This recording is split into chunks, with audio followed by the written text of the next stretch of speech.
पहली गवाह निखत सुल्ताना को कठेरे में बुलाना चाहता हूँ। लिहाजा मैं इस अदालत से दरख्वास्त करता हूँ कि वो मुझे इसकी इजाजत दे। इजाजत है। निखत सुल्ताना अदालत में हाजिर हो।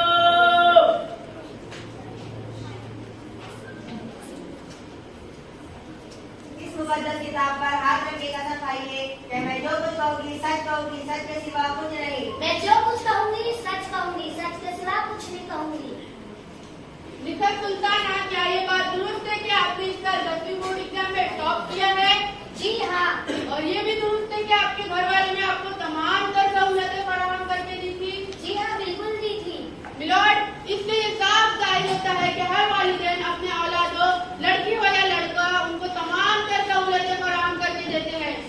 मिलॉर्ड, अगर आपकी इजाजत हो तो मैं निखत सुल्ताना से कुछ सवाल कर सकती हूँ? इजाजत है। Thank you my lord. Miss Nikhat Sultana, आपके वालिद क्या करते हैं? जी वो मिस निखत सुल्ताना, क्या मैं जान सकती हूँ आपके वालिद क्या करते हैं? जी वो मिस निखत सुल्ताना, आपके वालिद क्या करते हैं? जी वो इस अदालत के सरकारी वकील है।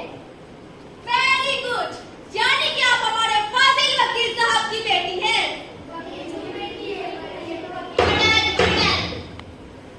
मिस निखत सुल्ताना, आपने जिस साल 10वीं बोर्ड इम्तिहान में टॉप किया था, उस साल आपका कोई भाई 10वीं बोर्ड इम्तिहान दे रहा था? जी हाँ, मेरा भाई 10वीं बोर्ड का इम्तिहान दे रहा था। तो आप घर के काम काज में अभी तक हाथ भी बटाती होंगी? जी बिल्कुल बताती हूँ। और आपका भाई? ऑब्जेक्शन मिलॉर्ड, बात यहाँ लड़कियों की तालीमी मैदान में आगे या पीछे रहने की है, लड़कों के घरेलू कामकाज में हाथ बटाने की नहीं। Objection sustain. आप अपनी बात जारी रखें। Thank you my lord. हाँ, तो आपका भाई घर के काम काज में हाथ बटाता था? जी नहीं। तो फिर वो क्या करता था? हम स्टडी करता था। तो फिर आप कैसे स्टडी करती थी? पूरे घर का काम काज करने के बाद मैं पूरी रात तक पढ़ाई करती थी। Thank you very much. अब आप जा सकती हैं। मिलॉर्ड, मेरे फाजिल वकील साहब जो कि खुद कानून के मुहाफिज है, इनके घरों में लड़कियों के साथ ऐसा सुलूक हो रहा है, तो आम घरों में क्या होता होगा? ऑब्जेक्शन मिलॉर्ड, फाजिल वकील मेरे पर्सनल मैटर में इंटरफेयर कर रहे हैं, लिहाजा मैं उनसे दरख्वास्त करता हूँ कि वो मेरे पर्सनल मैटर में इंटरफेयर ना करे। Objection sustain. आपको हिदायत दी जाती है कि आप सरकारी वकील के पर्सनल मैटर में इंटरफेयर ना करें। Sorry my lord. Thank you my lord. My lord, अब मैं मेरी दूसरी गवाह शबनम खान को कठेरे में बुलाना चाहता हूँ, लिहाजा इस अदालत से मैं दरख्वास्त करता हूँ कि वो मुझे इसकी इजाजत दे। इजाजत है। शबनम खान अदालत में हाजिर हो।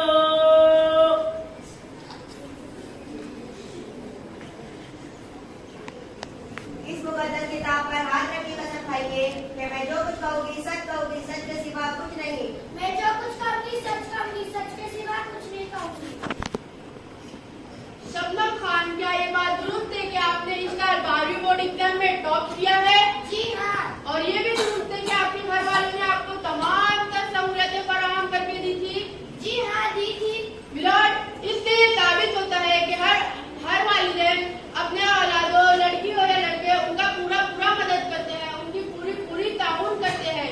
मिलॉर्ड, अगर आपकी इजाजत हो तो मैं शबनम खान से कुछ सवाल कर सकती हूँ? इजाजत है। Thank you my lord. Shabnam Khan, क्या मैं सही हूँ कि आपने इस साल HSC बोर्ड में टॉप किया है? जी हाँ। और ये भी दुरुस्त है कि आपके घर वालों ने आपको तमाम तर सहूलतें फराहम करके दी थी? जी सहूलत। तो आप 12th के बाद क्या करना चाहती थी? मैं डॉक्टर बनना चाहती थी। मगर क्या?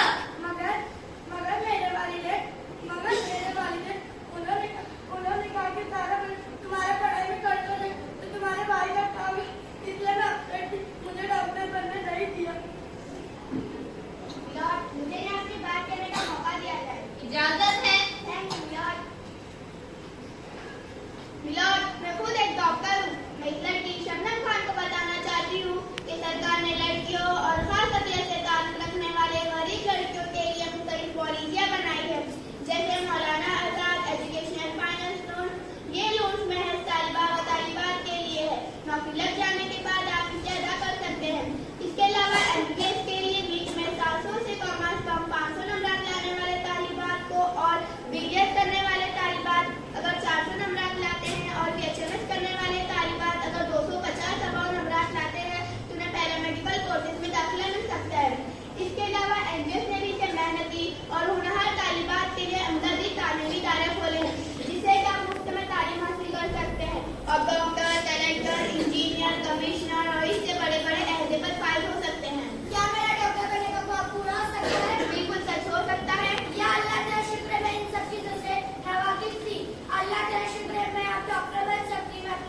अदालत में पेश होने वाला ये मुकदमा अपनी नौयत का अनोखा मुकदमा है।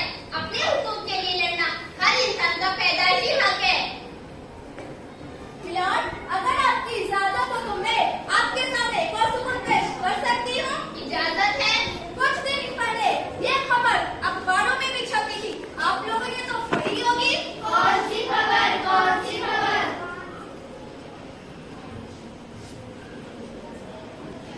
ये अखबार जज साहब आप भी देखिए, ये अखबार, वकील साहब आप भी देखिए, ये अखबार, हर अखबार में ये खबर देखने को मिलती है। देखिए एक जज साहब ने अपने खानदान की तमाम जायदाद अपने बेटों के नाम कर दी, अपने लड़कों का नाम कर दी और लड़कियों को इस बात से महरूम रखा। अरे हुकूमत ने खुद कानून नाफिज किया है कि लड़कियों को जायदाद में हिस्सा दो, और यही नहीं बल्कि हमारे खुद के इस्लाम में भी कहा गया है कि लड़कियों को जायदाद में हिस्सा लाजमी हरा लिया है। मैं आप लोगों से पूछती हूँ, आप में से इतने कितने होंगे जिन्होंने अपनी लड़कियों को जायदाद में हिस्सा दिया है? बताइए। आप में से 10% लोग नहीं होंगे जिन्होंने अपनी लड़कियों को जायदाद में हिस्सा दिया है। और आप वकील साहब, आपने अपनी बेटी को जायदाद में हिस्सा दिया है? बताइए। नहीं ना, आखिर क्यों ये नाइंसाफी हो रही है? आज औरतों की इज्जत के साथ खिलवाड़ किया जा रहा है। अगर ऐसा क्यों होता है मिलान? क्या सिर्फ लड़का ही जायदाद का लाजमी होता है और लड़कियां खिदमत की? बताइए मुझे। फिर भी समाज खामोश बैठा है मिलान, फिर भी समाज खामोश बैठा है।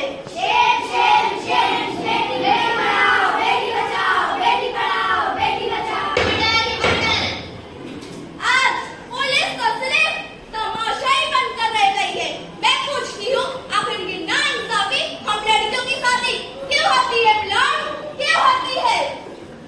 बेटी पढ़ाओ, बेटी बचाओ, बेटी पढ़ाओ, बेटी बचाओ, बेटी पढ़ाओ, बेटी बचाओ।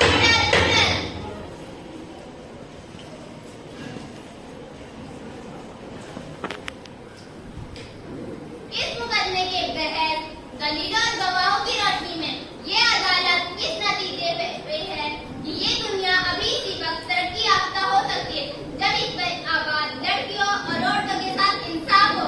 लिहाजा ये अदालत समाज से दरख्वास्त करती है कि वो अपनी लड़कियों की सही तरबियत करे, इनकी अजमत, इज्जत और इफ्फत का ख्याल रखे, इन्हें कमतर न समझे, इन्हें जायदाद में हिस्सा दे, अपनी लड़कियों की सही तरबियत करे। ये अदालत अब दरख्वास्त होती है।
Yeah.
अनोखा मुकदमा हरिनगर उर्दू नंबर 1।